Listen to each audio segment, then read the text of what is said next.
ہمارے مرشدوں کے مرشد پیر مٹھا حسین رحمتullah علیہ کی خدمت میں ایک شخص آیا، وہ کہنے لگا حضور میں آپ پر قربان، میں یہ میں وہ، میں فدا ہوں آپ پر، یہ اس طرح کی بات کرنے لگا۔ تو آپ نے اس کو فرمایا کہ بھائی اتنی باتیں نہ کرو، دل دیو تو بات بڑھے، دل اپنا ہمارے حوالے کرو، دل اپنا ہمارے حوالے کرو۔ تو مرشد بھی ایک طرح سے دل کا پر کام کرنے والا ایک کاشتکار ہے۔ تو دل ہم اپنے پاس رکھتے ہیں، تعلق مرشد سے جڑتا نہیں، اور پھر کہتے ہیں کہ ہمیں فائدہ ہو، ہمیں روحانیت ملے۔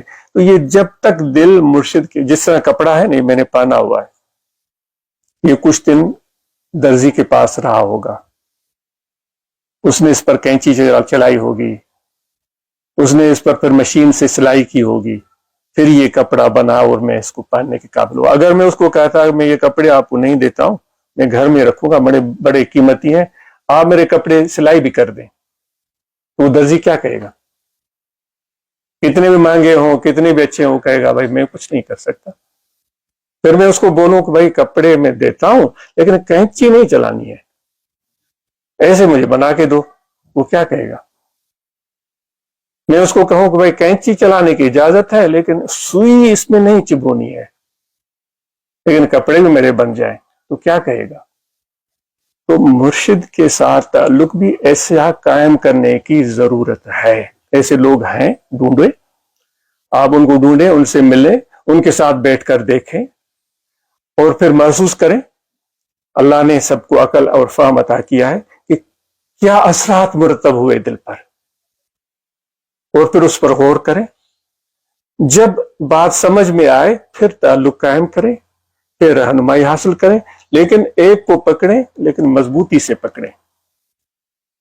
وہ ہمارے پاس جپسیز جس طرح ہوتے ہیں، یہاں ہمارے ہاں اس طرح کے بنجارے ہوتے ہیں، وہ ان کا ایک ٹھکانہ نہیں ہوتا ہے، کبھی سردیوں میں ایک علاقے میں ہوتے ہیں، گرمیوں میں دوسرے علاقے میں، ہم ان کو بنجارے بولتے ہیں۔ سندھی میں ایسا ان کے کچھ بھی نظر میں یاد کر رہا ہوں۔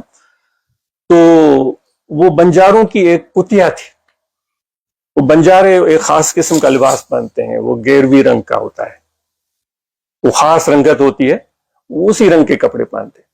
تو بیچاری وہ کتیا رات کو جاگتی رہی، صبح کو اس کو نیند آ گئی، بنجارے چلے گئے۔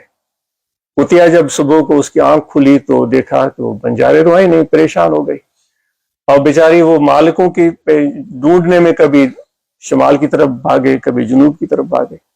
پھر کوئی گیروی رنگ کے کپڑے پہن کر نظر آیا تو اس کے پیچھے لگ پڑی، تو اس نے ڈنڈے مار کر اس کو بھگایا۔ پھر ہمارا حال بھی وہی ہو جاتا ہے، جس کو بھی گیروی رنگ کے کپڑے نظر آئے پھر اس کے پیچھے بھاگتے ہیں، تو پھر نہ ادھر کے رہتے ہیں نہ ادھر کے رہتے ہیں۔ تو اس لیے فارسی کی ایک کہاوت ہے، یکرا گیر محکم گیر، ایک کو لو مضبوطی سے لو، یاری لاون توڑ نبھاون، سانو پیر مرشد دا ڈس سے، یعنی پہلے تو یاری لگائیں نہیں، لگائیں تو پھر مضبوطی سے ہونی چاہیے۔